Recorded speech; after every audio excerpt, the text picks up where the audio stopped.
जम्मू कश्मीर के अनंतनाग में अमरनाथ यात्रियों की बस पर हुए आतंकी हमले के बाद से श्रीनगर से लेकर दिल्ली तक हलचल है।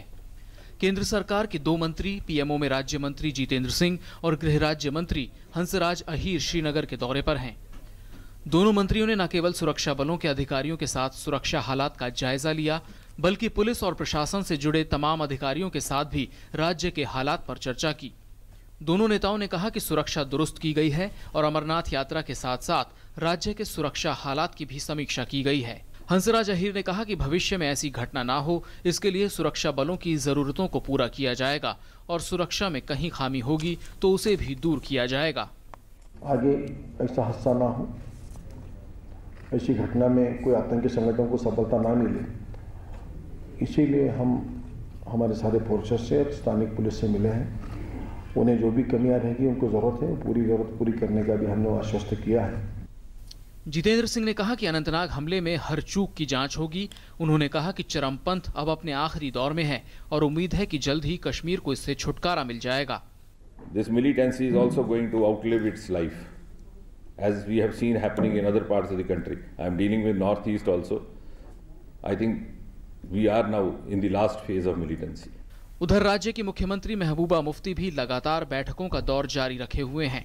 मंगलवार को कैबिनेट की बैठक के बाद बुधवार को उन्होंने न केवल सेना प्रमुख से मुलाकात की, बल्कि केंद्र के 2 मंत्रियों से भी मुलाकात कर सुरक्षा स्थिति की समीक्षा की। महबूबा ने कहा कि अनंतनाग का हमला भाईचारे और कश्मीरियत पर हमला था, लेकिन घाटी के लोगों ने जो प्रतिक्रिया दिखाई है वह साबित करता है कि कोई भी कश्मीरियत को नहीं मार सकता। जिन लोगों ने ये अटैक किया, उनका ये भी मकसद था कि जो पूरे मुल्क के अंदर कम्युनल राइट्स हो, आपस में लोग लड़ पड़े।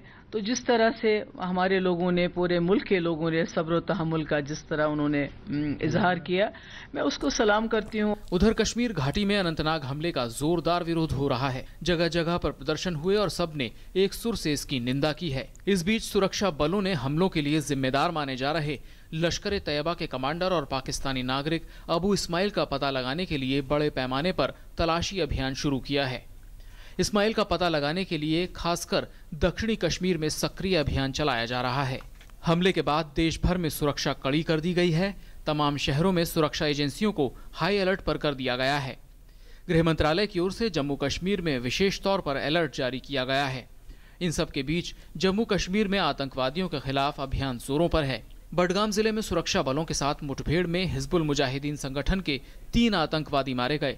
पुलिस ने इनके पास से 3 हथियार भी जब्त किए हैं। Started yesterday late in the evening and by 4 o'clock it was concluded with the elimination of 3 terrorists, and it was a very coordinated and effective operation carried out by our boys as well as the J&K police and the army.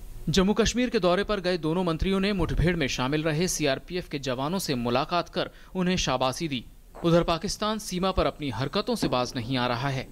Keran sector में नियंत्रण रेखा पर पाक की ओर से संघर्ष विराम का उल्लंघन किया गया, जिसमें सेना के 2 जवान शहीद हो गए। दरअसल आतंकवाद पर केंद्र सरकार के सख्त रुख की नीति के तहत ही जम्मू कश्मीर में सेना लगातार आतंकवादियों के खिलाफ जोरदार अभियान चला रही है। इसी का नतीजा है कि इस साल राज्य में करीब 60 आतंकी मारे गए हैं। इसी हताशा में आतंकी ऐसे हमलों को अंजाम दे रहे हैं, लेकिन सेना और सुरक्षा बलों की सख्ती आतंकियों के हौसले पस्त कर रही है। श्रीनगर से ऋतु वर्मा के साथ news night desk, DD news.